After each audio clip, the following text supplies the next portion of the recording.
So Air Florida was one of the stars of the deregulation era, or early part of the deregulation era. 1978, President Jimmy Carter deregulates the airline industry. So Air Florida, which had previously been an intrastate trunk carrier, so they were not regulated by the CAB, much like the Air California, which became Air Cal, Texas International, Empire Airlines in New York. There were a lot of examples of this. Air Wisconsin, Air Virginia, etc. Now we're able to become interstate carriers. So that's what Air Florida looked like in 1979.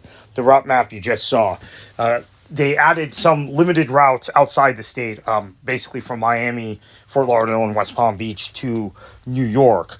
But by 1980, they were beginning to expand. They had begun service to Europe, to Amsterdam and Brussels. They had added some cities in Central America using route authority that had been discarded by other U.S. airlines. So the Central American Route Authority was generally Pan Am Route Authority, that Pan Am, after ingesting National in 1980 in that merger, the first big merger of the deregulation era, began to shed some of its Central American routes.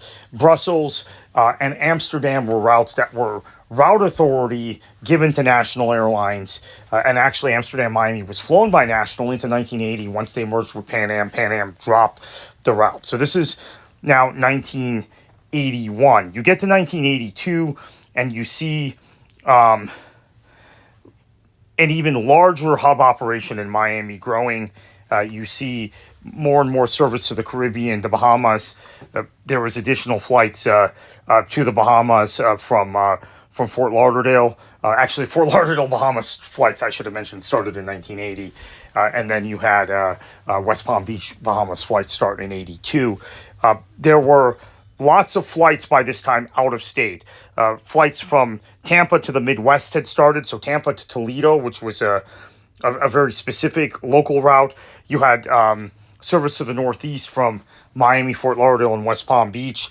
White Plains, New York, Westchester County Airport became a focal point for Air Florida in the Northeast. They even flew flights from Westchester County to Washington National, and Westchester County into the Bahamas. Now, 1982, very important. January of 1982 is when Air Florida Flight 90 crashed into the 14th Street Bridge, the Potomac River. Everybody else in this storm had grounded their planes flying in and out of Washington National. Air Florida Flight 90 was routed DCA, which is Washington National, Tampa, Fort Lauderdale, and that flight crashed, as everybody knows well.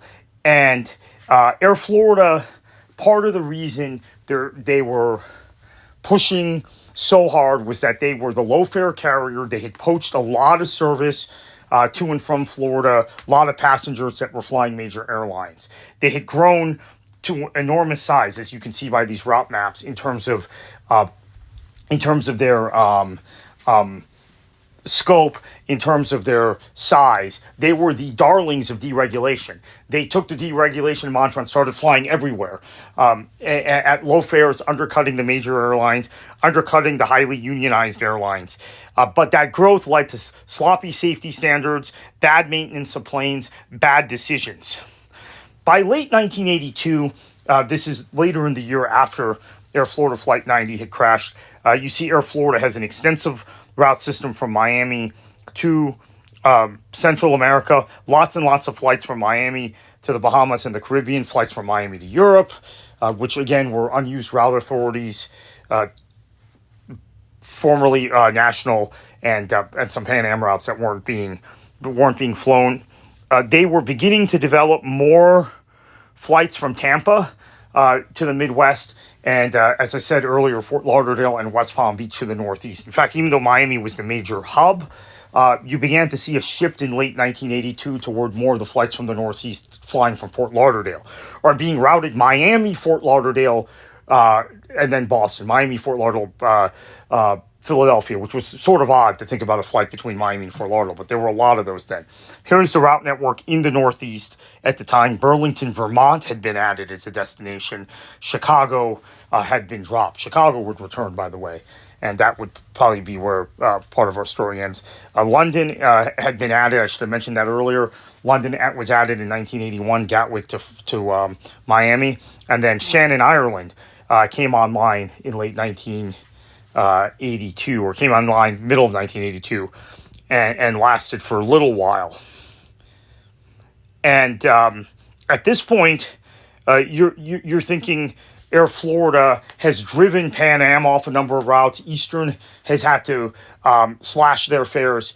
Air Florida really, Delta is having some problems competing with them. TWA is having trouble competing with them on flights in and out of Florida. So it felt like Air Florida was having a lot of success. They even sponsored English First Division team, football club, soccer club, Southampton FC, because they were increasing their British point of sale and the awareness of their brand in the United Kingdom. People who were originating in London wanting to fly to Florida were picking Air Florida. This was also the time when Sir Freddie Laker had disrupted the transatlantic market with his Laker SkyTrain, which served Miami and Tampa in Florida, in addition to New York and Los Angeles.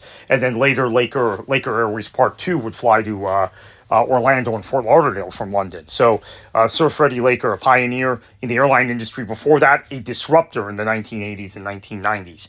So let's get back to looking at Air Florida.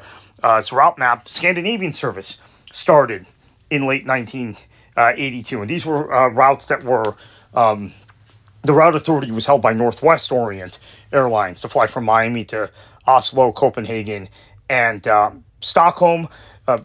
What happened is that Northwest kept the Copenhagen, Miami route authority, and they only flew that route briefly. They returned the Oslo, Stockholm route authority, so Air Florida picked it up. It was not profitable. Most of these European flights were not profitable. And so here's where Air Florida's at its height in 1983. At this point, they've effectively set up, they still have their largest hub in Miami. They've effectively set up secondary hubs in both Tampa and in Fort Lauderdale. They have increased intra-Florida flying, interestingly enough. More flights in and out of Tallahassee, flights to Ocala, more flights to Key West. They had added Stewart service from West Palm Beach with small planes. Because, by the way, I-95 ended in Palm Beach Gardens in those days. There was a missing link in I-95 between Palm Beach Gardens and Fort Pierce. So for some people, flying from West Palm Beach to Stewart was very convenient. European destinations were down to London and Madrid. Madrid was an old Pan Am route. The routes you see on the route map, which are flights to Amsterdam, Brussels, Dusseldorf, and Frankfurt, were operated by another carrier. It doesn't mention that on the route map, but they were the Beyond flights. So Air Florida was no longer flying to those cities with their own metal, with their own DC-10s, and this was the height of the airline. As I said, at this point, you've got multiple hubs. They've added New Orleans service from Tallahassee and Pensacola. They have added, and Tampa, direct flights to Tampa. Tampa, bunch of flights from Tampa and Orlando to the Midwest. They've added Columbus, Cincinnati.